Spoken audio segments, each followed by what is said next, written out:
Phenomena such as blood libels, pogroms, expulsions, is that at that period exclusively a Christian phenomenon? That's a great question. Yes.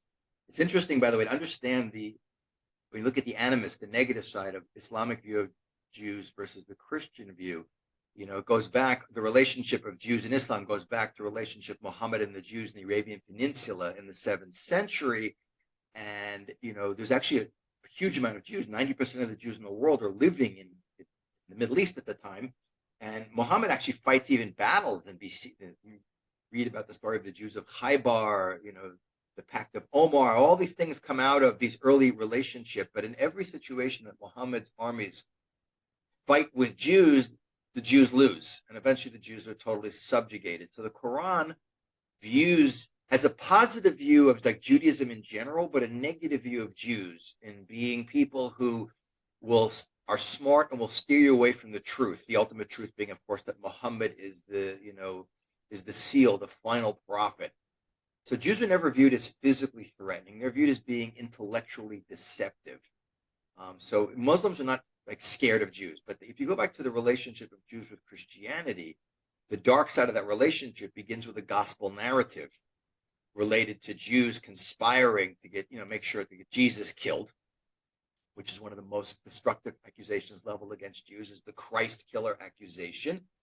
And, Christianity being in many ways a dualistic faith. I'm not talking about Trinity, Father, Son, and Holy Ghost. I'm talking about the notion of good comes from God and bad comes from the devil. The devil is viewed much more powerfully in Christianity. And Judaism has an idea of Satan, the accusing angel, but Judaism has a clear view that God is all-powerful. No one competes with the creator of the universe. He has no adversaries or rivals. But Satan, this fallen angel, is like fighting with God. Satan is the only guy who can sometimes best God, and who fights with, and the Jew will eventually be conflated into the Jew is a physical threat. Look, he got Jesus killed. Look, the Jew poisons wells. The Jew brings the Black Death to Europe. We're talking about in the 14th century, things like that. Blood libel starting in 1144 in Norwich in England. The Jew will kidnap Christian babies, uses blood to bake matzah. The Jew is viewed from the very inception of Christianity as a physical threat. He was a physical threat to Jesus. He is the devil. The devil is literally portrayed in medieval and Renaissance art as a Jew, meaning you got the Jewish nose, the clawy feet, and he's got the little circle sign on all the artwork. The circle, Jews in medieval Europe, the Star of David, which the Nazis made Jews wear, is a relatively modern thing. But Jews being forced into money lending had to wear a coin sign. So traditionally, the view of a Jew in Christian world is much scarier. Jew is a threat. He can kill us. He'll kidnap your children, use their blood to bake matzah. He'll poison your wells. He'll bring disease to your country. That will morph into modern accusations of he will control the world and your governments. He will drag your country into war, and yada, yada, yada. Such accusations don't exist within Islam. But that also explains largely the shock of the Islamic world at Israel's victories. Fast forward to 1948 and 67, the Jew is cowardly, he doesn't fight.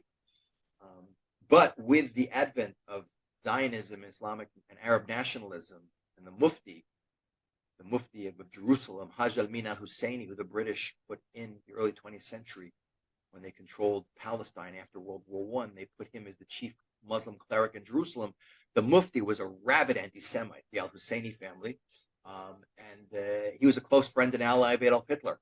And the Mufti will import into the Middle East the classic European animus and fear of Jews that now today you have in Gaza, Israeli soldiers kill Palestinians to harvest their organs to sell in the International Organ Exchange. Or there's even TV shows shown on Arabic television, reenacting a Jew kidnapping a non-Jew and using his blood to bake matzah. So whereas initially you had a strong separation and you had nowhere near that level of fear and animus in the Islamic world, unfortunately today it's more prevalent in the Islamic world collectively because it's being spread around than it is in what is at least the Christian world of today, which is less Christian. We're still accused by both extremes, the right and the left, of all kinds of nefarious things.